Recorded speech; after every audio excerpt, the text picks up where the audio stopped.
1. The Cat's Elopement PDF. Adopted and modified by Kawant Singh Sandhu. The Cat's Elopement. Once upon a time there lived a cat of marvelous beauty, with a skin as soft and shining as silk, and wise green eyes that could see even in the dark. His name was Gon, and he belonged to a music teacher who was so fond and proud of him that he would not have parted with him for anything in the world.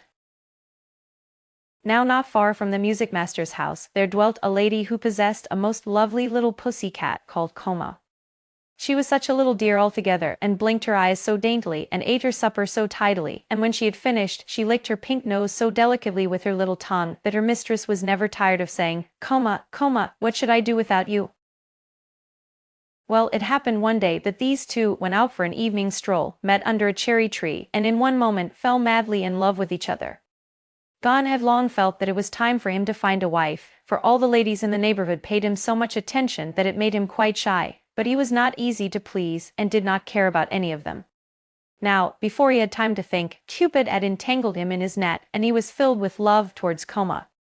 She fully returned his passion, but like a woman, she saw the difficulties in the way, and consulted sadly with Gon as to the means of overcoming them. Gon entreated his master to set matters right by buying Koma, but her mistress would not part from her.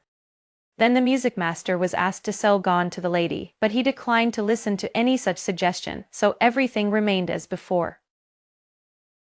At length the love of the couple grew to such a pitch that they determined to please themselves and to seek their fortunes together. So one moonlight night they stole away and ventured out into an unknown world.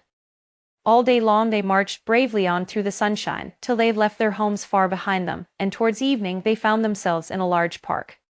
The wanderers by this time were very hot and tired, and the grass looked very soft and inviting, and the trees cast cool deep shadows, when suddenly an ogre appeared in this paradise, in the shape of a big dog. He came springing towards them showing all his teeth, and Koma shrieked and rushed up a cherry tree. Gon, however, stood his ground boldly and prepared to give battle, for he felt that Koma's eyes were upon him, and that he must not run away. But, alas, his courage would have availed him nothing had his enemy once touched him, for he was large and powerful and very fierce. From her perch in the tree Koma saw it all, and screamed with all her might, hoping that someone would hear and come to help. Luckily a servant of the princess to whom the park belonged was walking by, and he drove off the dog, and picking up the trembling Gon in his arms, carried him to his mistress. So poor little Koma was left alone, while Gon was borne away full of trouble, not in the least knowing what to do. Even the attention paid him by the princess, who was delighted with his beauty and pretty ways, did not console him, but there was no use in fighting against fate, and he could only wait and see what would turn up. The princess, Gon's new mistress, was so good and kind that everybody loved her, and she would have led a happy life had it not been for a serpent who had fallen in love with her, and was constantly annoying her by his presence. Her servants had orders to drive him away as often as he appeared, but as they were careless and the serpent very sly, it sometimes happened that he was able to slip past them and to frighten the princess by appearing before her. One day she was seated in her room, playing on her favorite musical instrument, when she felt something gliding up her sash, and saw her enemy making his way to kiss her cheek. She shrieked and threw herself backwards, and Gon, who had been curled up on a stool at her feet, understood her terror, and with one bound seized the snake by his neck. He gave him one bite and one shake, and flung him on the ground, where he lay, never to worry the princess any more. Then she took Gon in her arms and praised and caressed him, and saw that he had the nicest bits to eat and the softest mats to lie on, and he would have had nothing in the world to wish for, if only he could have seen Koma again. Time passed on, and one morning Gon lay before the house door, basking in the sun.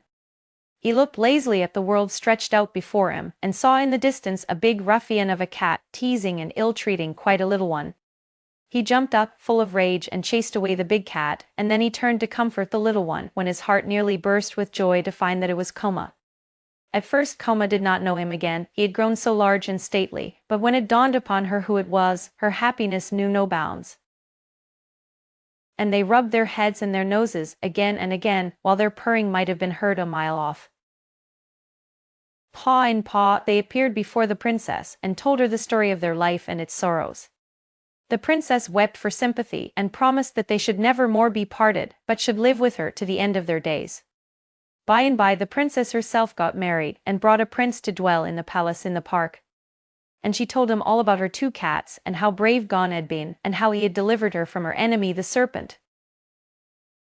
And when the prince heard, he swore they should never leave them but should go with the princess wherever she went.